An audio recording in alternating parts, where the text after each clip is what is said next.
Holy shit. One, two, one, two, one, two, one, two. Where'd you find this? I'm from the heart of the project. What's good? What's good? What's good? Yeah, what's the move? I'm from the heart of the project. You got the video?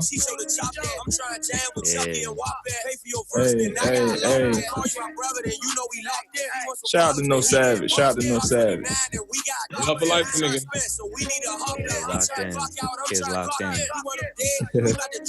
All right, y'all. Welcome to the Sports Freaks. We quarantining right now. Quarantine. This the quarantine episode. You know, getting healthy. You know, everybody, y'all. We'll be sipping on. Staying ourselves hydrated. I got the cranberry. Well, the tea life. Okay. Yeah, the cranberry got the tea. I guess I'm the only guy here doing the dirty. Oh my goodness. Fructose. Was it high fructose? It's me. One sip right now. Just today, man. Toxic waste. You know what I'm saying? It's a quarantine thing. You know what I'm saying? You can't go outside. You know what I'm saying? Yeah. I buzzed down the Essentia first. You heard? There we go. You need that.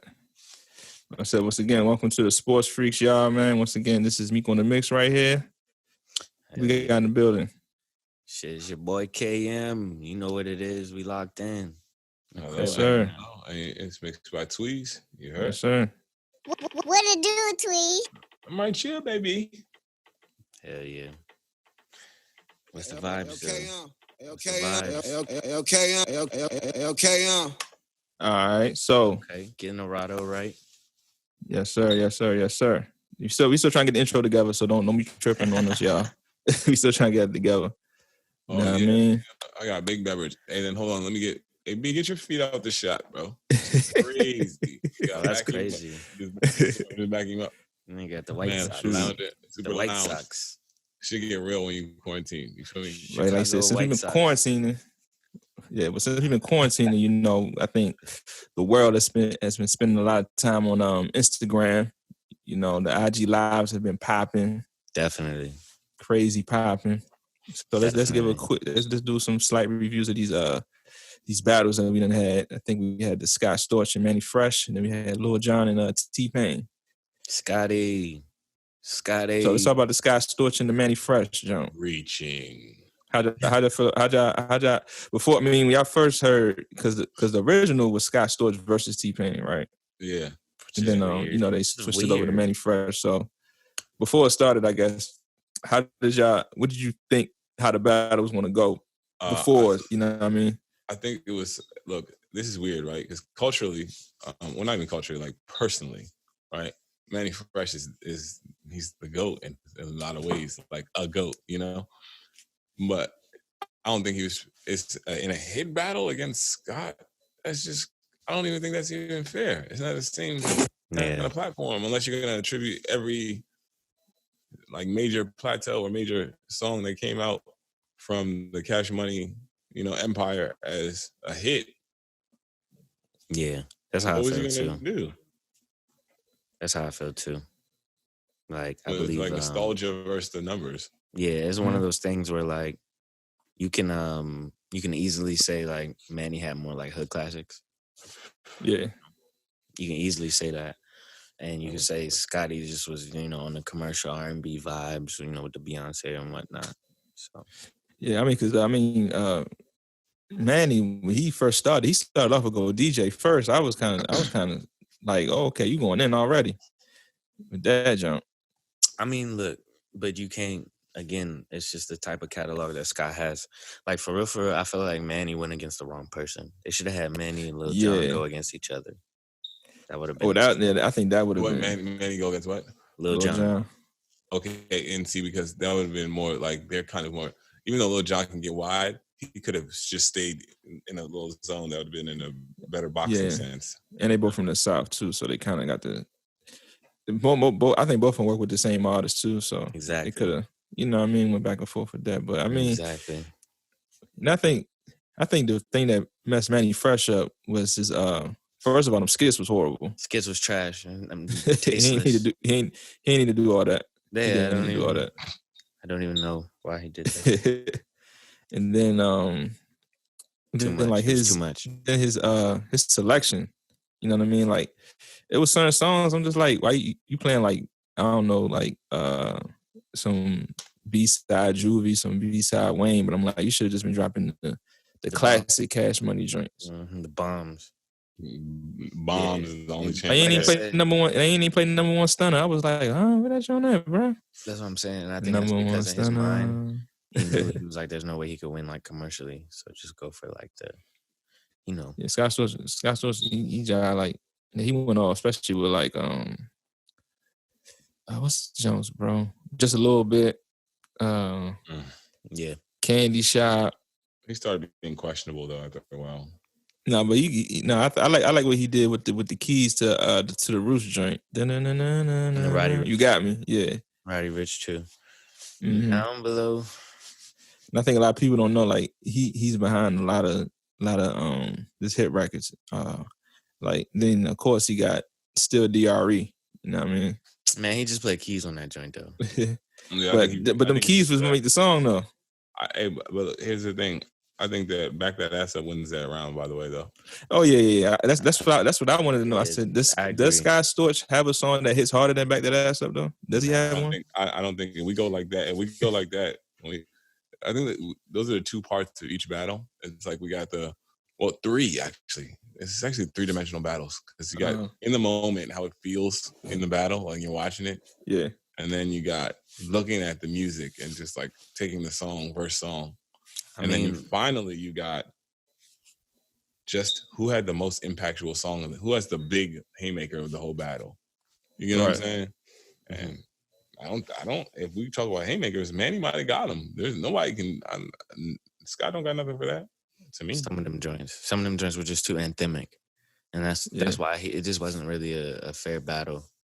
You know, from a sense of like matchup, like it's not a good matchup. Yeah, Scott got way more range, but like you said, Mannie got the cultural. Bling bling. Because I look at it like this: get your roll on. Mannie Fresh got songs you can still gonna be listening to now. Like you know what I mean? Like you still gonna be listening to. But Scott Storch got one of them songs you may play it like every once in a while. You hear it at a party, and nostalgia hits you. You know, always mega mix. Yeah, and you kind of over it. You feel me? Like honestly, who about to hop in their whip and bump Candy Shop?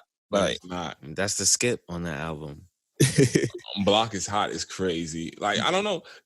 But I'm saying I'm put like this: who about to hop in the whip and play Candy Shop, right? But dudes are hopping the whip and play Everybody Get Your Roll On.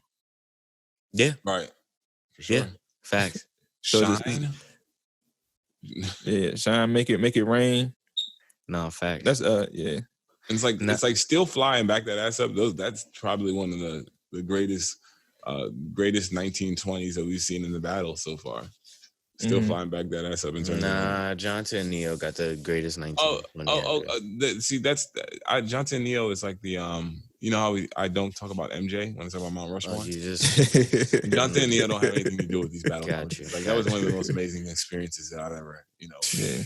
Well, incredible. I think okay. Then so how y'all feel about the Lil Jon T-Pain one? That was a whole lot of fun. Yeah, I think that was more. That was probably the most friendliest one in my opinion.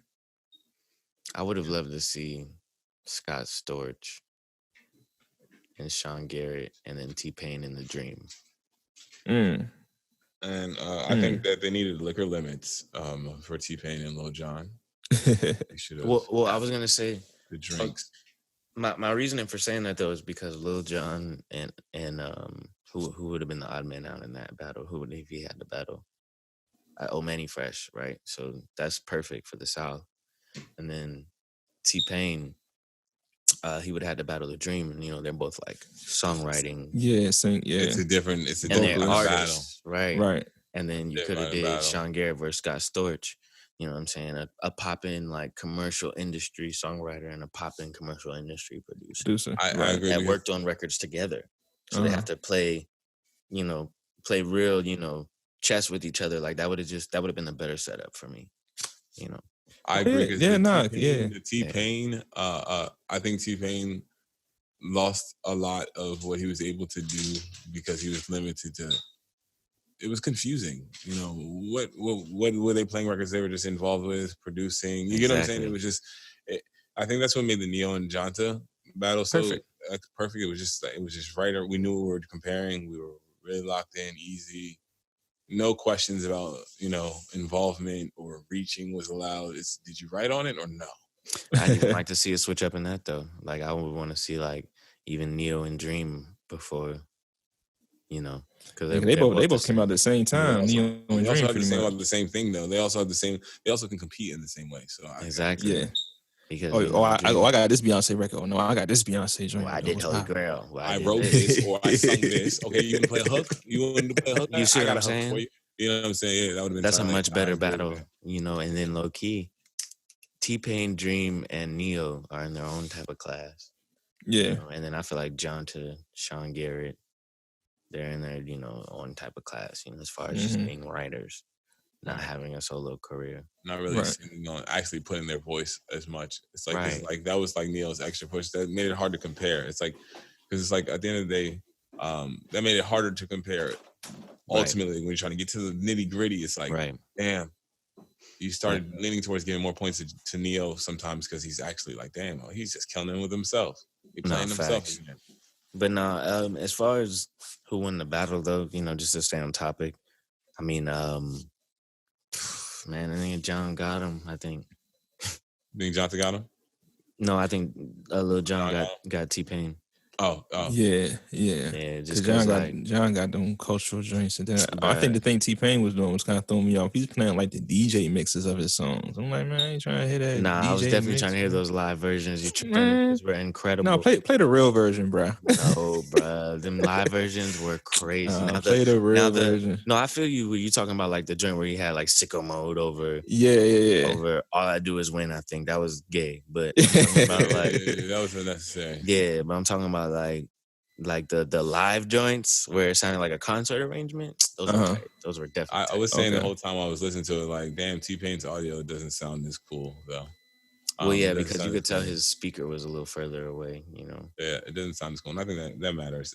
In terms of that impactful battle that I was talking about, that, you know, in one of those rounds. Well, you know, one of those feels of the battle. If they get on their Zoom vibe, you know, then maybe. You know, this is not a paid advertisement in my Joe Budden voice. You know, it would have helped. But as far as the battle, for me, it was hard for me to say because, like I said, I kind of weigh different battles. I weigh the battles a little differently. I think about those haymakers, man, and I still think that T-Pain has like 3 songs that, sorry, Lil Jon, there's nothing for that. It's like and buy you a drink. I believe it. Come on, man. Yeah. It's like still slap. That makes me feel like that. I'm in love with the stripper. Yeah, man. That one. How many mistakes? Or okay, how about this? Make that song in life, man. Or Can't Believe It or I'm Sprung. Which one's better? I'm Sprung. Can't believe it. Man, look. But especially either way, all those songs make me feel like college, like strolling, like drinking. Like, it's just like it's a different. We was like feeling. What, like 17, 18? Yeah, even before that. Even before that. Yeah, T-Pain was probably definitely I was in high school. Well, you know, Tweeze is a little older than I'm a little bit older. Okay. So it's like when I first get to college, I'm hearing T-Pain. Gotcha. Buy you a drink is going on. That's kind of tight. That's actually kind of tight. I'm trying to tell people like it's all about like where you fall when certain things hit, and it's like I'm an older dude, but I hear the music, but I have like an appreciation for the simpler music too, because when I went to college, I got to college and Laffy Taffy smacked when I was in Georgia.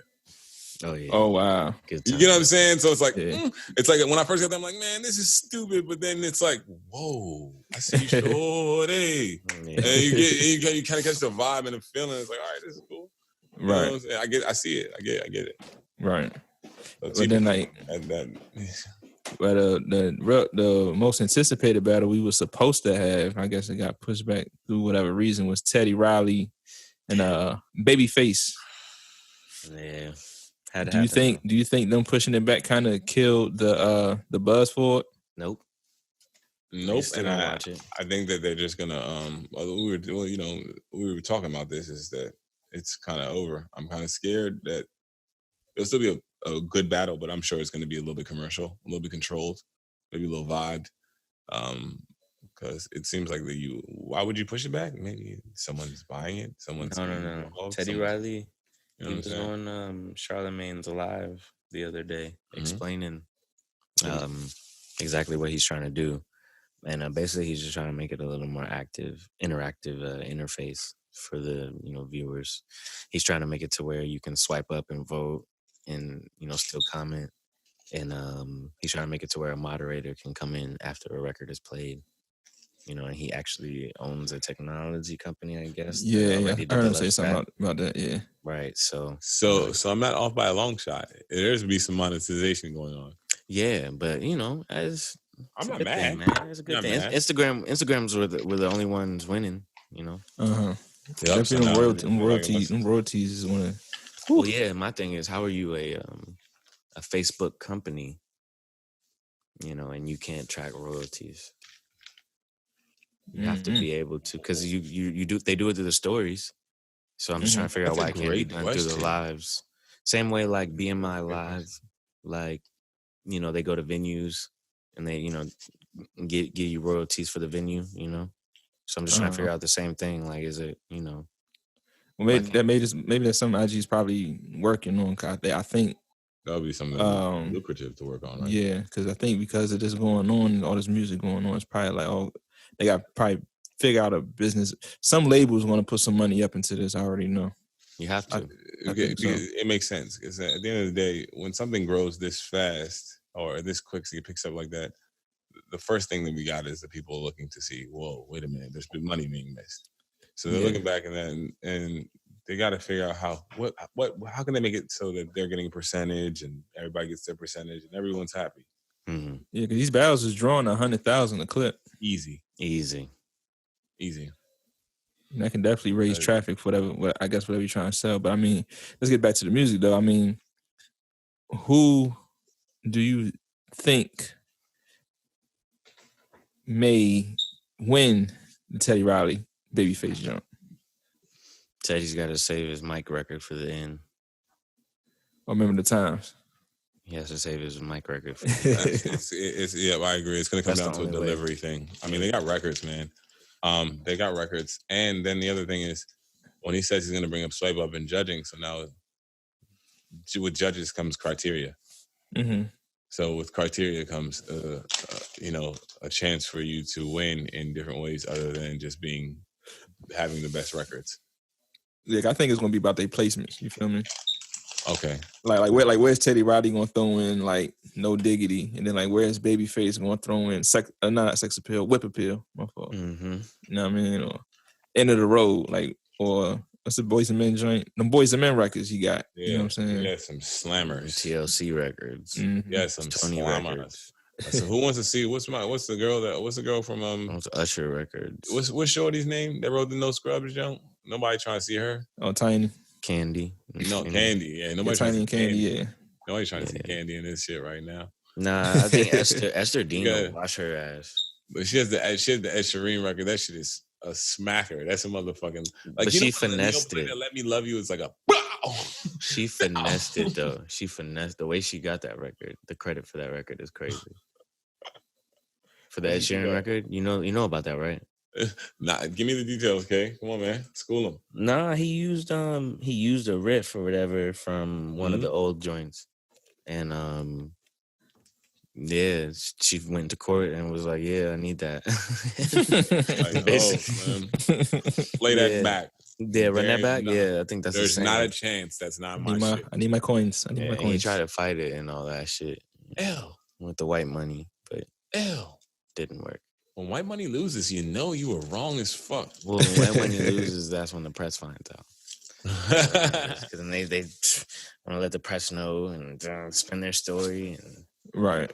Damn, that's usually some shit that's settled out of court. What's up? Right. What's really going on? So I mean, I like I said, like you said, depending on the placement. Plus, I think Teddy Riley has more of a younger crowd anyway. And so I do believe the youth may side with Teddy Riley more. I don't know if he has a younger crowd. But They might got the same crowd. No, but I'm saying like his music has registered with the younger crowd a little more, I think, than Babyface's has. Really? I think a lot of people just don't know what Babyface is. That's what I'm saying. Yeah, a lot of people. But that's my point. Like, I think people don't know. Once you hear them songs, you're gonna be like, "Oh snap! Oh dang! I forgot. Oh wow!" Right. Mm-hmm. We got a special guest in the building. My cat, Baby. He's in my face. Baby. Baby. What's up, man? Young B. What you want? That's what they've been talking about this whole time. What do you want, bro? He keep trying to reach out. He want to be petted. Young catfish. It's crazy how ESPN is just like not playing anything, bro. Like this nigga Jack Nicklaus just spoke randomly on ESPN. I mean, see, like for me, ESPN's almost been dead or dying for me in some ways, and I've been on heavy. You know me, I'm YouTube sports fanatic. I love YouTube sports. I love YouTube sports culture. I love the what am I looking for here? I love the candor. Yeah, my whole subscription is nothing but NBA basketball related vibes. You feel me? Like highlights. What I've been watching lately is they're doing like the throwback Michael Jordan games. Mm-hmm. Okay. I think the channel's called MJ's Greatness or something like that. I might have it wrong. They be having like all the little highlights of him. I was watching the highlight of him and Grant Hill, him and Penny Hardaway going at it. I'm like, okay. Nigga whooping ass. You know what I mean? Michael Jordan, that guy. I love like NBA storyteller. My guy Rusty Buckets. Rusty Buckets. There's another dude named I'm even messing up his name, but he posts every day a little synopsis on the NBA, and I'm like, damn, bro, I appreciate you just because I be bored and you got me. You know what I'm saying? So, yeah, I like it. It's so fresh every day. Like you said, ESPN, I know it's struggling because they're looking for those big stories and they don't got them. This is bad. I just don't want to loop YouTube in the background. 1 2 1 2. I really don't. 1 2 1 2. What the fuck going on over there? The damn garage band want to trip out on me. Oh yeah. You know how I be. Talking about not trying to synchronize with the MIDI. They some bitches. All right, bro. You have to move, bro. They some bitches. Like some bitches, man. Probably did something. 1 2. I'm back. Yeah. Quarantine. I'm back. Ultimate dark skin. Hey, stupid. All right, bro. You had to go, bro. Come on, baby. You had to go, bro. One of the realest things anybody ever said to me concerning my skin. This dude named DJ, young dude. Shout out to DJ wherever you may be. DJ. I was coaching basketball this time, and as we left our coach, he said, "Hey, what, coach the hide and go seek champ?" Hey, I said, "What?" I was so happy to hear someone creatively call me dark skin. You know what I'm saying? That's funny as shit. Well, since we're talking about basketball, they just announced the the inductees for the Basketball Hall of Fame. Oh yeah, we got KG, Kobe in that joint. Kobe, of course, and Tim Duncan. Wow. Do you think this is the best class? What do you rank this class? One of the most decorated. It's got to be one of the most decorated classes. It's a little bit. It's so heavy of a class because of the sadness. There's 11 rings in this class. You know, and then who's another inductee? It's just them 3. I saw Rudy Tomjanovich, but as far as players, that's all I know. Look at that. As far as players. Okay, this might Rudy Tom's got 2 rings with Houston. Yeah. 2 rings. Wow. But, yeah, I mean, so it's got Rudy, Kobe, KG. That's 13 rings. And Duncan. Yeah, Duncan. Like, come on, bro. You can't. That's the 4? Those are the main 3. Trying to look at the list. Yeah, Brian Duncan, Garnett have a combined 11 championships, it says. And then Tom's got 2. I think those are only 3 that made it as far as the players. Oh, okay. And then coach. So yeah, this is one of the more decorated classes. I think Tamika Catchings made it too. Wow. How many does she have? I don't even know, bro. She might have one or two. Yeah, she's one of the best basketball players. That's a name. That's a name I always remember. Mm-hmm. Young crossover. Yeah, but shit, I know both of y'all Lakers fans. So funny story about Tamika. You said Tamika Catchings, correct? Yeah. Tamika Catchings is, and B can attest to this, is on the wall in my original house that I grew up in. Tamika Catchings and also Shamiqua Holdsclaw. Randomly, they have full height posters. And when I was younger, and I was like I said, I was like 5 feet all the way until like 10th grade. You know what I'm saying? I used to measure myself on that, and I used to come up to like her hip. You know what I'm saying? Shamiqua Holdsclaw a legend though. We love out here. You know, DC, we love her. Love, you know that. You know what I'm saying? But I know both y'all Lakers fans, so let me ask y'all this. What's your favorite Kobe moment? Before I go for it, pray for Shamiqua. You know what I'm saying? Always. Yeah. But favorite Kobe moment? Damn, it's a toss-up for me between the 81 and then the championship against Boston.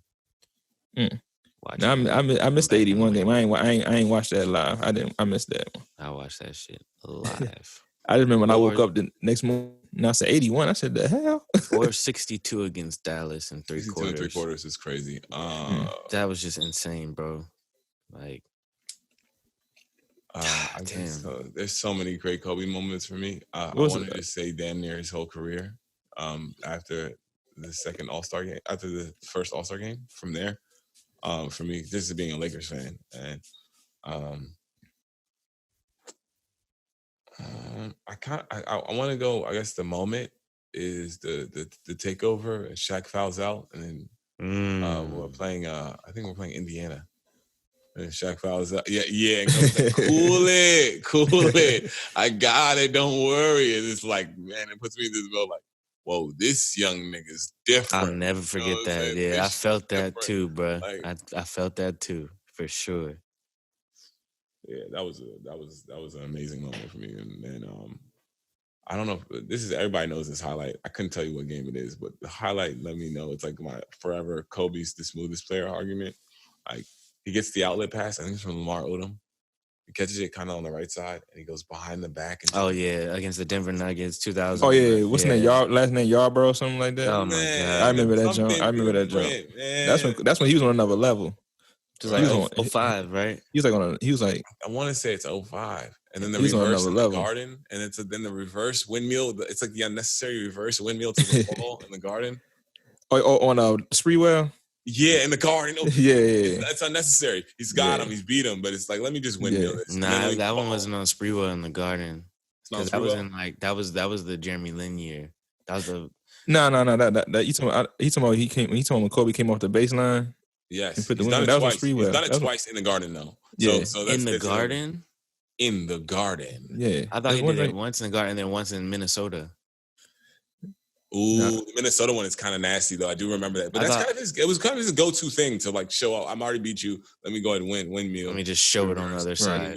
I like the dunk on Dwight Howard was crazy. Oh yeah, that was mean. That was my phone background for like 2 years. Who's the crossover on? It looks like it's like on a college court. Almost, is that the vibe I get from that? It reminds me. It's giving me like a. That's the old Amway Arena, or like the you talking about the preseason jump? He talked about Ben Wallace. Yeah, the Wizards.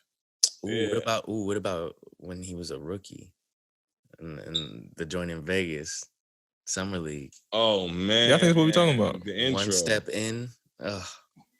No. I think.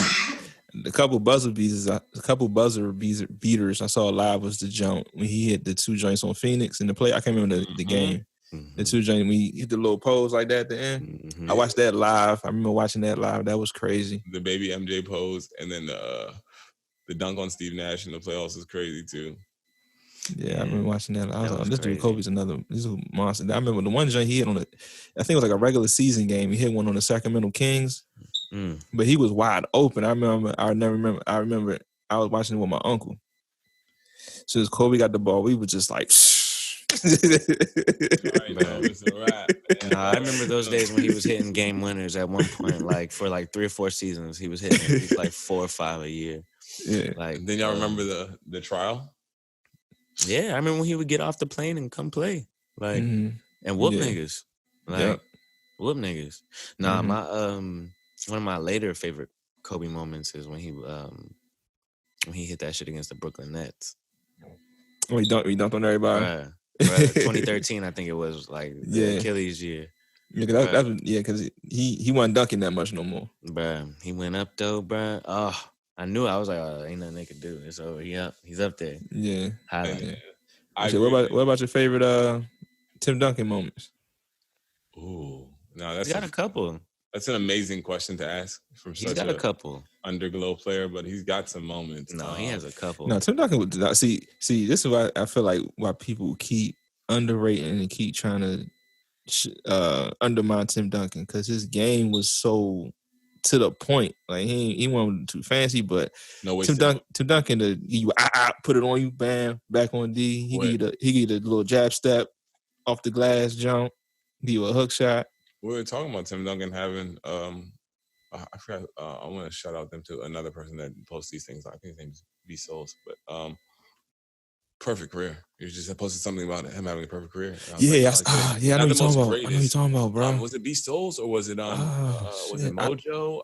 I just watched. I know you. I watched that joint, bro. I wouldn't call it a perfect career. It's the most. But but son, think about it, bro. We're talking about from rookie 20. Break it down, Tweeze. Because think about his basketball journey, bro. 20 and 10. You immediately start. Then you're the best player on the team. Then you're first team All NBA. Then you're winning chip. You get what I'm saying? He's also Kareem Abdul-Jabbar type. It's just different. Then he just keeps going up, and then it's like, oh, here's my next level. I'm not the best. Okay, cool. I'll slide just a little bit, but I'm gonna play in these big games. I'm gonna go out. He didn't even go out like Pat Ewing. And I start whispering automatically when I talk about the end of those guys' careers. But Pat Ewing, Alonzo Mourning, Hakeem. Oh, I didn't even want to say Hakeem, but what were they doing? Yeah, he ain't going to another team. He knew what time it was. He gave the team to Kawhi.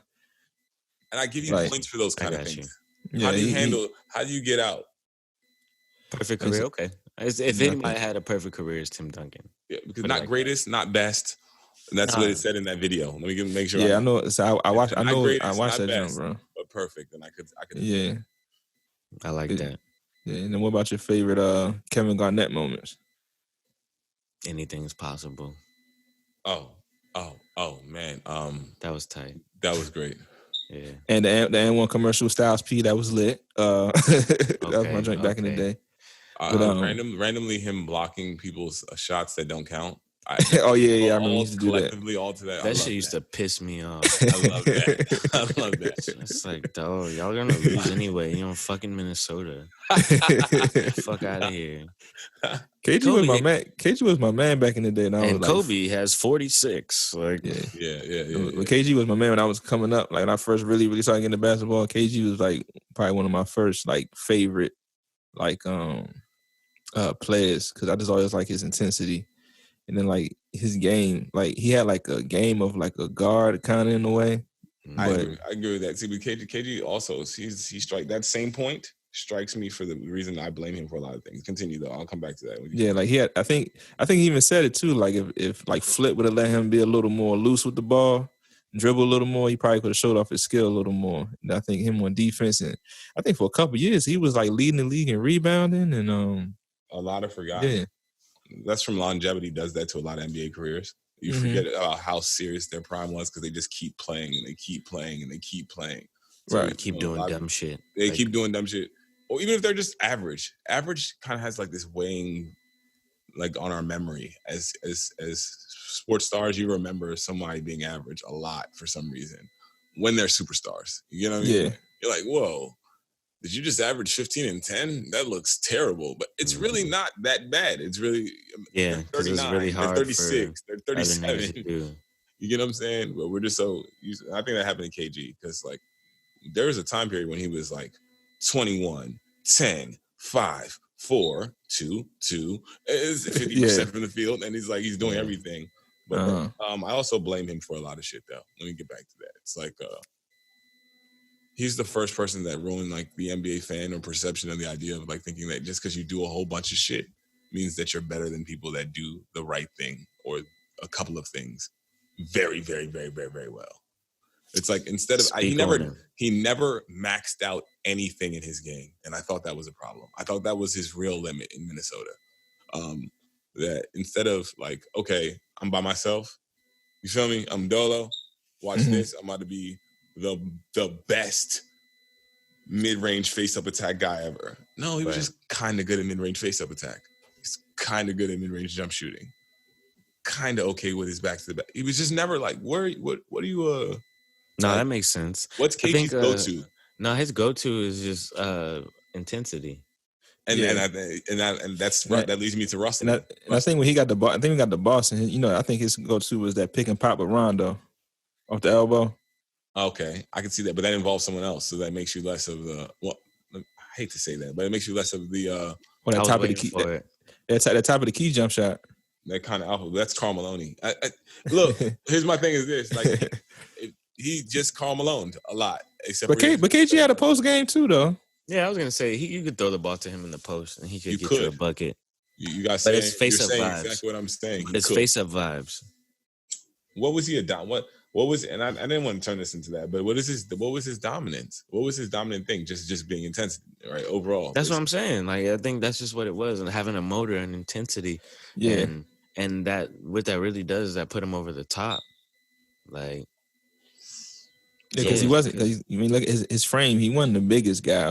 He definitely couldn't be the strongest guy. No, I think he would have benefited a lot by just if he came, take KG and bring him in today's NBA. Yeah, just give him 10 years later. A lot of people would just drop him 10 years later.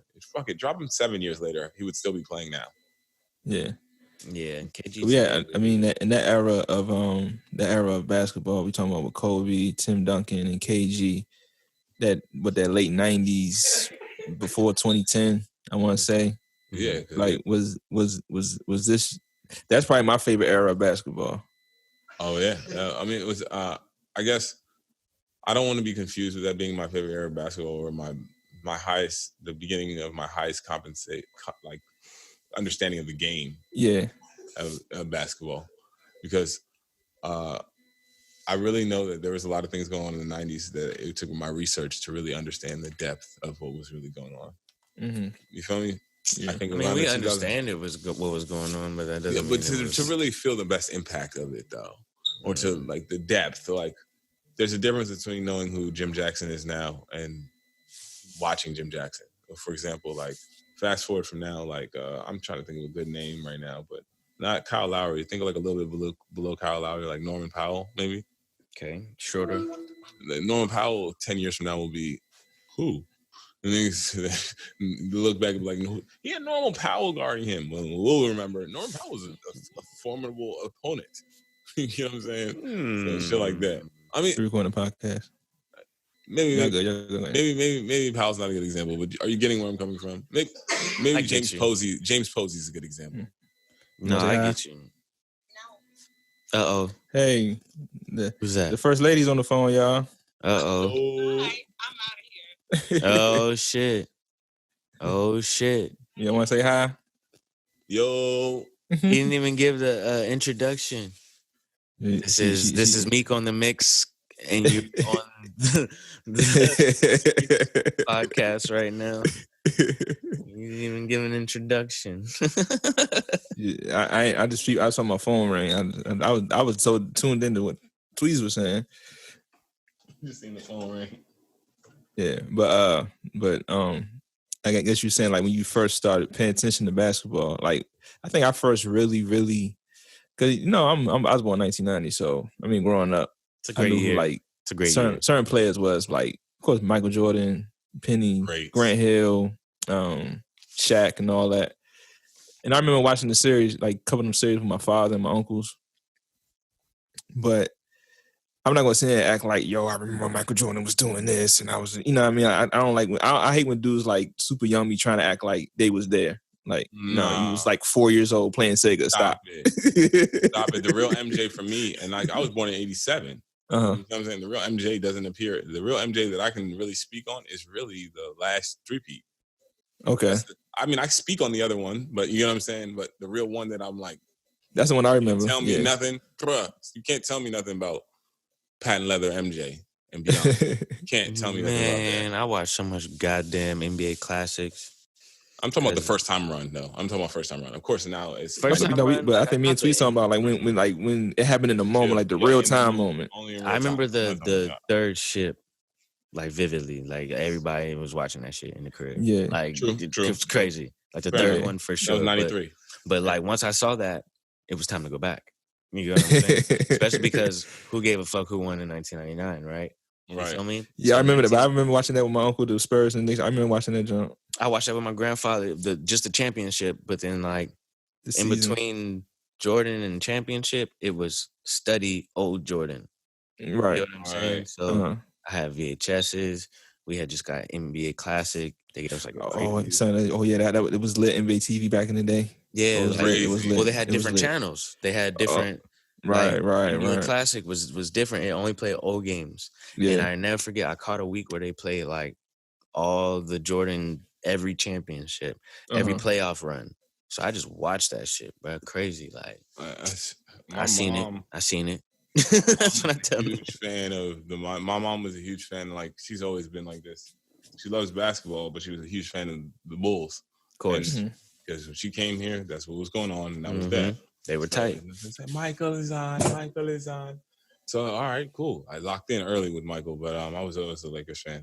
Once I figured it, I was an Eddie Jones fan to really start it off. Ooh, Eddie Jones, Nick Van Exel. I was in Campbell. They don't know about that. They don't know about that. I was actually, I'm going to keep it a buck. And a lot of people don't do this. These are only real Lakers fans keep it a buck.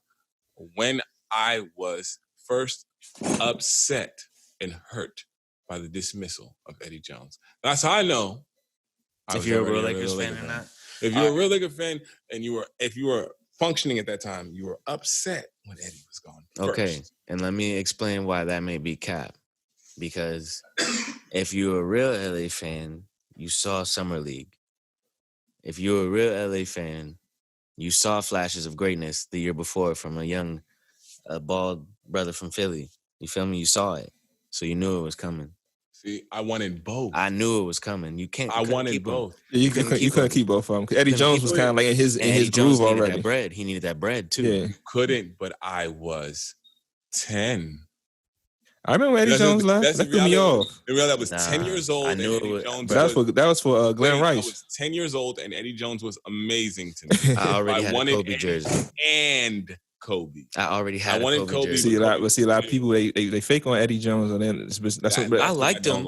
I liked him. You don't have to agree with the theory, but you have to at least acknowledge. No, I agree with you, and I liked him. You get what I'm saying? I definitely agree with you saying. Niggas was mad. They was definitely mad. I never forget a Bill Plaschke crazy article in the Times. Insane. Trust me. Like, I'm hip. But my niggas also knew what was coming behind them, and they had to make way because literally Kobe was just rotting on the bench at that point. Bad. And like his first 2 years, Kobe. And my was thing on was the bench. that it was more than Eddie that was a problem there, though. That was just Dell being Del Harris was trash. Pie. No, we just call it what it is. He was trash. He was tough. Then Dennis Rodman come over there for like a couple games one sneaky season. Man, I don't want to talk about it. You don't want to talk about Dennis over there. Shit didn't happen. Shit. Damn shit. He could y'all a couple 2 points and 10 rebound games. You know. Amazing ball player. 2 and 14s. You know, 3 and 9s. Yeah. I feel like, and I think, I noticed too, just looking at the Lakers, that three-peat that they had, a lot of people don't really speak on the Nets ones or the Pacers ones too much. It's always the one versus the 76ers. I feel like a lot of people really give them their real, like, that's about electricity. Swept the Nets. And then who the fuck it was on the Pacers? Reggie Miller, he was washed. Those are bad Eastern television TV teams. Yeah. Television teams, yeah. Eastern television teams. Philly's in a big market. Rick Smits. But I remember watching them. I remember watching the Pacers against the Bulls, and they had bald head Jalen Rose and Travis Best and Reggie and Dale Davis. Mm-hmm. I remember watching that. Bald head Jalen Rose. Yeah. They had bald head Travis Best. Travis Best was that nigga. What you mean? Mark Jackson. First of all, they were probably one of the most original teams with bald heads. Because if we really look back, they had Dale Oh, they had Dale. Yeah, they had Dale Davis. Dale Davis was My giving dad them kept money. my hair like that for like 4 years. They had Balldale. They had Balldale, not Hairdale, but Balldale. I remember I ain't like him because, back in the 90s, and I was like Antonio. 6, 7 years old, 5, 6, 7 years old. I was like, Michael Jordan was everything. Who's this bald nigga getting away at Michael? That's how Mique was. Bald ass nigga. Chill, bro. No, like I said, I ain't like to pay. I never was a Reggie Miller fan. I ain't gonna hold you. That team wasn't that cool. I wasn't either. Like he's cool, but I mean, I was a Laker fan. Yeah, I want to. Like I think when the Lakers did beat them, I was like, okay, cool, because Shaq. I felt like the NBA back then they cheated so much for the Lakers. Yeah, I cheated, bro. I think we talked about it off camera, but come on, son. That 2002 Western Conference Finals, bro. I'm looking for relevance. This was not on the list. No, I'm just champion. We're champion. Nah. But we can't deny. I know what happened in Sacramento. It was great. Look, it's great. Look, NBA is a business. Bro, I was so hurt. Did you want to see Sacramento?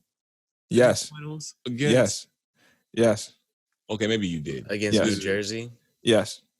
They would have swept New Jersey. Because Sacramento was squad. Sacramento was squad. But they would have swept them. Sacramento was a squad of failures.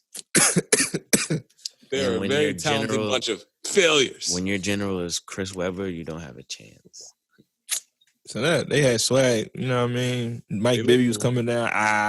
Pedro was getting you the three. They were throwing the back behind passes. They were just. I think what it was, especially as kids, they were just a fun team to watch. They were, especially Reggie Jackson.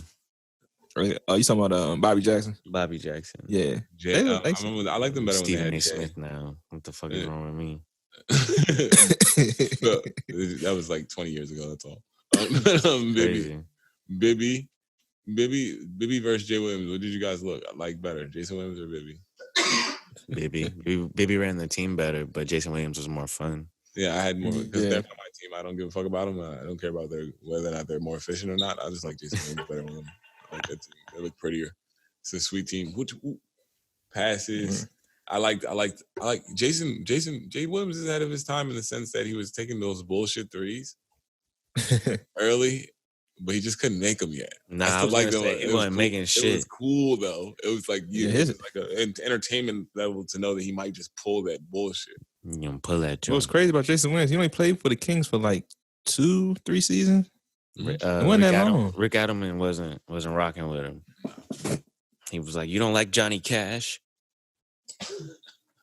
He was like, but I feel like his game just chilled out when he got to Memphis. But he definitely was.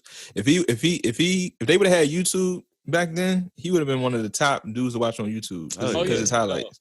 See, some of those people, like we look back, would have had different careers just based on how the game's played, and then based on how things are viewed in social media. Like I always think about like people like Darvin Ham.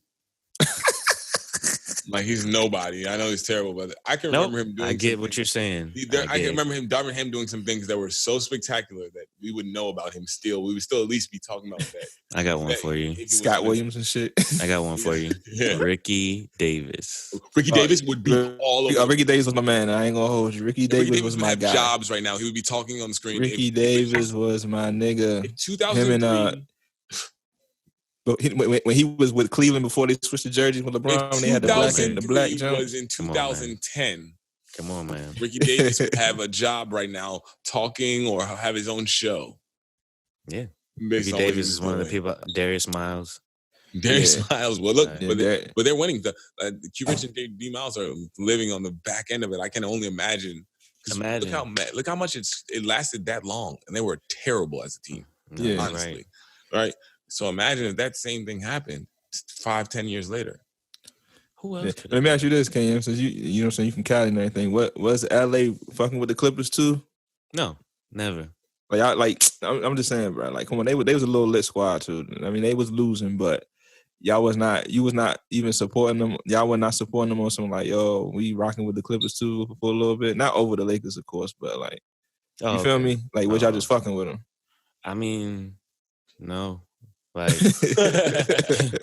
nah, bro. Like, honestly, like, I will say though, that 06 squad with Darius and Q Rich and then the niggas, you know what I'm saying, the gang members, you know what I'm saying, the rappers, they wore the big Clippers jerseys in, you know what I'm saying, like, with E-Brand and Corey Maggette, when they're Jeff good, McInnes. you know what I'm saying, you'll get some gang type representation. But they had Clippers. I don't give a fuck. Clippers had a squad, bro. They had a squad. NBA, they wasn't putting no asses in those seats. Niggas wasn't gonna go see them. That might have been 2002 because it was NBA 2002, NBA 2K2 or 2K3. I used to play with Jeff McInnes, and we used to dub him Jeff McGrady. Like, busy with Jeff McInnes. Nah, look, NBA Street and all that. Lamar Odom on NBA Street, bro. Nah, I used to play with them niggas on NBA Live 2002, and Eric Piatkowski's buckets. I don't give a fuck what nobody says. Niggas buckets. There's no place for the. You throw it back. You threw the 50 speed white guy that can shoot threes at 95. Man. Jason Kapono's, Eric Piatkowski's. Oh yeah, that was the first year that they instituted the like season play in live. So I chose the Clippers for some reason because I didn't want to mess up the Lakers. That was my thing. Like, I don't want to mess up the Lakers. No jinx. Yeah, nigga, we gotta go. So, you know what I'm saying? I had Michael Candy. Nigga was an all-star. You know what I'm saying? I had Eric Piatkowski. He was my wing. Who else? Who else was on the Clippers back in them days, man? McGinnis. Like he said, he was right. McGinnis was my tree. Andre Miller. I think he gave him a year. That was my backup. Hey, basic game. That's what I call it because you know Cam is my guy. Andre Miller had a basic game. You know what I'm saying? But he was legit. Man, he one of the most fundamental people. So fundamental. Yeah, he like in the top 10 all time in assists. That's just and I watched that game. He put up 50 on who he put up 50 on that one game. I watched that joint too. Threes. Kill yourself. Layups. Bruh. Loader. And he was a good back. One of the worst mistakes the Wizards did when they cut him, they let him go. Yep.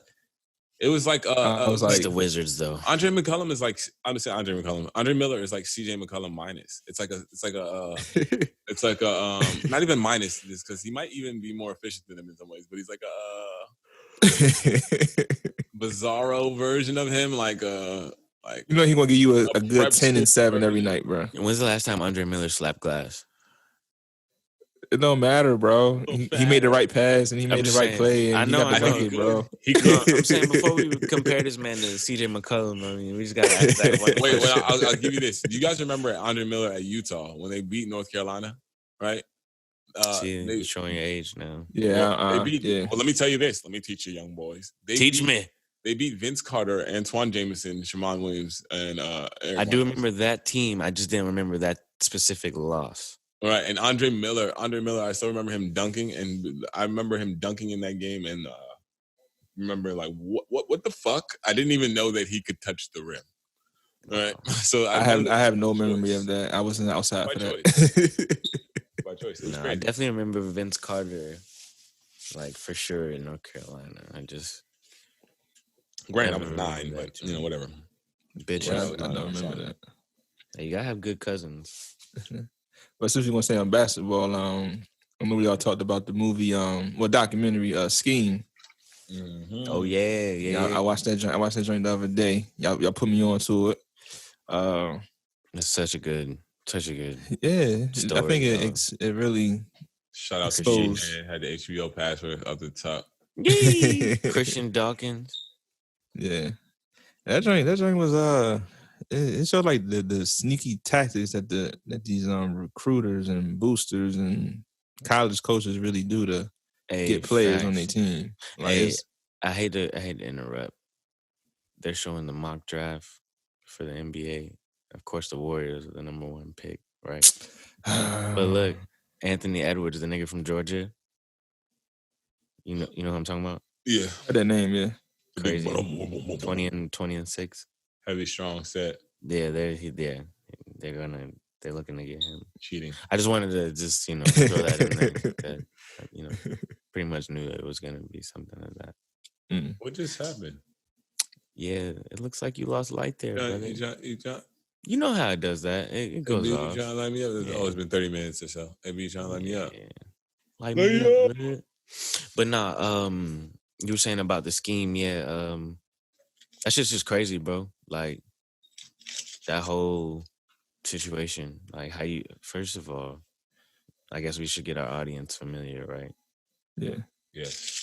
So if you're not familiar, it's my dog, let there be light. It's a documentary about it's a documentary about Christian Dawkins, and he's like a prodigy like agent who pretty much finessed the whole agent and like good old boy system and found out a way to get where he needed to get without necessarily going to school all the way for it, without necessarily having all the credentials. And the boy was already getting paid for recruiting when he was in high school. Why would I ever go to college? Yeah, like he was getting paid at 17. They were paying him. Yeah, and he wasn't even dirty. He wasn't even dirty. He wasn't a dirty guy. Yeah, there's nothing dirty about him. So strange. It's very strange. But yeah, that's what the documentary is about. And basically, he's just telling his side of the story. But he ended up getting finessed in a bad deal. Yeah, and the crazy part, he did not want to do it. He kept trying to turn it down or try to. That's the strangest part to me. Like, spoiler alert, spoiler alert, spoiler alert.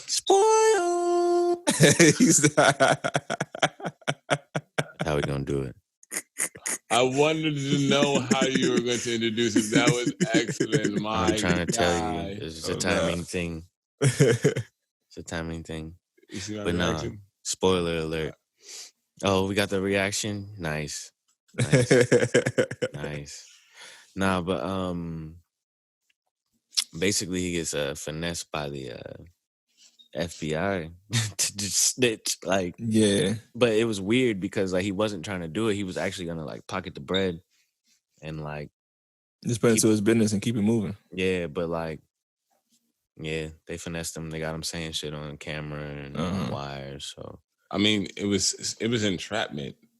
That's how I feel. And I hate when I don't like when the law does that to people, bro. Like I really I could see, like I honestly could see if he was really out here being foul and being dirty, but he wasn't. I think what he got caught up in was he was doing business with people that were being dirty and being foul, and maybe I don't know if he was naive to it and collateral damage. Yeah. See, what we find out, well, spoiler alert. What we find out ultimately is that he was never doing anything dirty, and everything that was ever dirty that was involved was infiltrated or added to him by the FBI. Yeah, it's really ridiculous. So it's strange. It's like, how can you guys collar me for something that you're setting up? Yeah, exactly. It felt a lot like and that's why the real Ricky Ross. The one guy, once again, spoiler alert, D'Angelo, he backed out the situation. Oh yeah. That guy. Yeah. Well, I mean, he was also, and it's like, how could he be? And then she, but then no. We don't want to ruin the documentary, but we told them niggas spoiler alert and auto tune and all that. So that just means turn this shit off. Yeah, we give them a little time stamp on the jump. So look, bruh. Jeff D'Angelo was a fucking FBI agent. How can he introduce the idea to you? And then the guy that you meet who brought all this to you was already informing the FBI. All right. Yeah. So I have a theory real quick. Yo, I think the nigga, remember, it's his side of the story. That's what I will say. With these little Netflix documentaries and little HBO and Showtime and all that bullshit, they always tell one side. So maybe that's just how he sees it. Like, what? I wasn't doing anything. Parsnip, cauliflower. What do you mean? I'm Christian. What do you mean? Like, it is one-sided in terms of, in terms of, I'm only talking about the presentation of what facts are available. Yeah, what we see. Yeah, you know what I'm saying. So what facts are available? It's like the fuck. It feels like everything's being pushed on him. Only thing I would say is, and he admitted to that, is that he was anxious to get into the